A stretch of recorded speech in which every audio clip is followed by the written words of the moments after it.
Okay, I want to tell you a story about Fred and Fred's pen. Who is Fred and who is Fred's pen? I'll tell you. It's a good story. So Fred was really, really smart, and he taught people that were less smart. And he also debated people that he was at least as smart as. I love that one.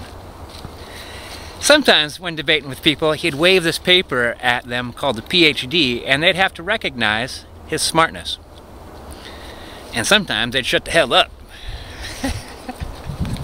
So, on his way to teach class, he'd often pass this painting of three people staring down at something. He'd always wonder to himself, what are they staring at?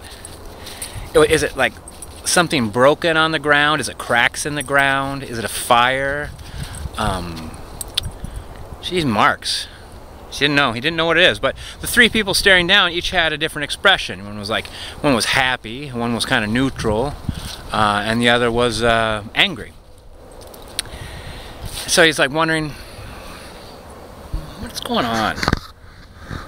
And he tried waving his PhD at it and it still didn't make any sense.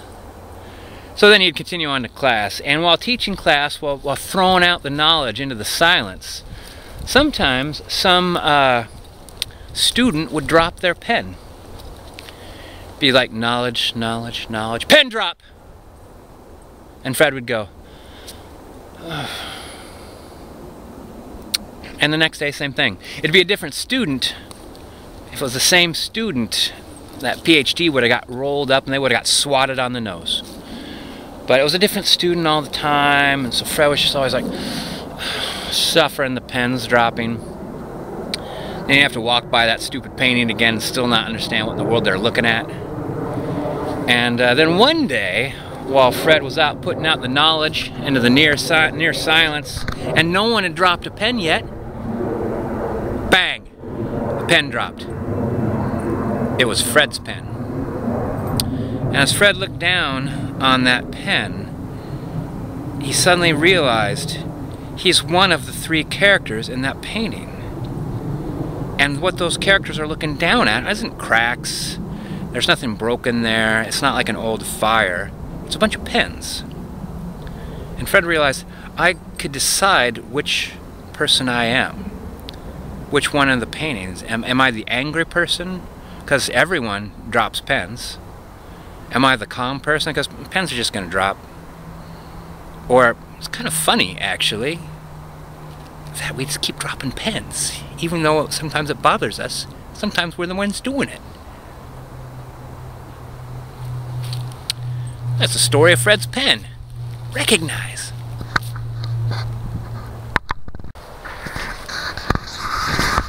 I'm going to tell the story of Do Not God's cat again, because I think it's a great story.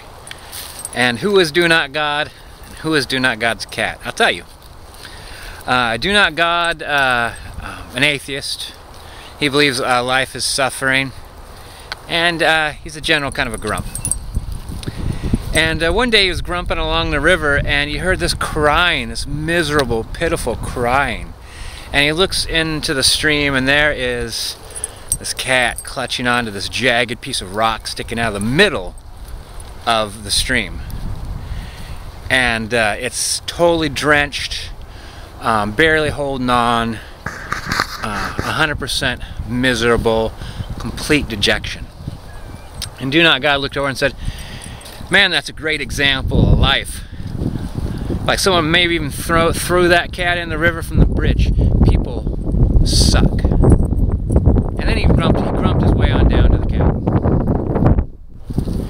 And so now who's Do Not God's cat? So Do Not God's cat, just like one day, where he doesn't quite understand what happened. Something terrible happened. And at the end of it all, found himself clutching onto this rock with all its might. And this raging river was just tearing away at it, wanting to pull it underneath the surface and around it. And it was all he could do just to hold on and just start screaming for help.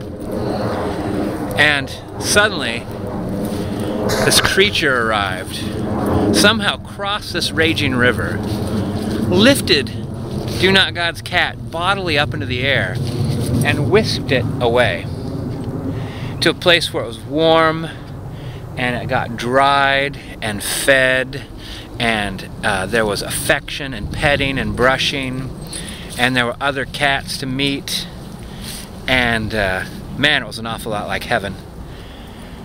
And I think that the moral of the story is that even if you don't believe in God, sometimes you may find yourself acting like one, and I think that's pretty awesome. That's why I like the story.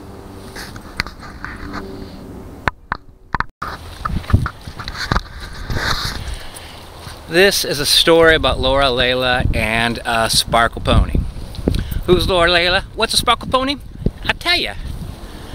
So Laura Layla was a very smart, crafty individual that was always trying to help things and fix problems. Trying all sorts of different things. And then one day, she was sitting in her front yard wondering, what haven't I tried? And a reptilian flyover is wrecking another sparkle pony story. What haven't I tried? Laura Layla asked herself. And she's looking across her front yard. She sees her neighbor's pony in his front yard. She thinks, huh, I just made cookies. I have a big thing of sparkles left over. I put sparkles in my cookie because it makes them awesome. I'm going to go throw some sparkles on that pony. I haven't tried that. She goes over there, throws some sparkles on the pony, ponders it for a little bit, says, well, at least I tried that. Turns around, she hears a voice, and the voice says, hey. And Laura Layla says, who's that? And she hears the voice say, it's me, the sparkle pony. She turns around and she says, oh my gosh, what's a sparkle pony? Sparkle pony says, hop on my back and I'll show you. And sparkle pony carried Laura Layla to the land of solutions. And when she arrived there, people were like, Laura Layla, how can we do this? How can this be fixed? And she'd say, well, let me introduce you to the concept of putting things in stores rather than taking things out of stores. They'll just be there in case people need them. And they're like, what's that called? And she's like, it's called reverse shoplifting. You could Google that. I made that up. And then she got people like exchanging goods, exchanging food. Cows came by and brought you milk. Chickens came by and brought you eggs and down. And if you weren't feeling very happy, bonobos, which is an awesome kind of primate, would come and do antics in your front yard. And everybody was happy and everybody had all that they needed. And it was all because everybody worked together and listened to Laura Layla. And Laura Layla thought to herself one day, man, sparkle ponies are cool. And you should always try everything. You don't know till you tried. And that's really the moral of the story. That's what sparkle ponies teach you. Sparkle pony! This is a story about a boy named Glitch and his buddies, the curse of Dorf, and how Glitch discovered the true meaning of the internet. Let's get started. So there was a boy named Glitch and he had a bunch of friends and they were all on YouTube having a great time and they didn't know what to do.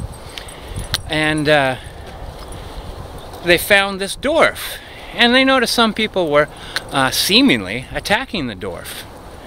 And Glitch and his buddy says, I know what we should do with the internet. Let's defend the Dorf. But what they didn't know is people weren't attacking the Dorf, actually, but that the Dorf was cursed. And people didn't want that curse on them. So Glitch and his buddies were defending the Dorf, and then the curse took effect. And one by one, Glitch watched his buddies vanish from YouTube, which is the effect of the curse of Dorf. Until only Glitch was left. And then suddenly Glitch realized, and he hoped it wasn't too late, that there's only two reasons to be on the internet. One is to film yourself drinking malt liquor and upload those malt liquor videos to YouTube. And two, hard pork corn. So that's it. And then Glitch realized that and started drinking malt liquor and making malt liquor videos and watching hard pork corn. And yeah, pretty much everything got better after that. The Curse of Dorf.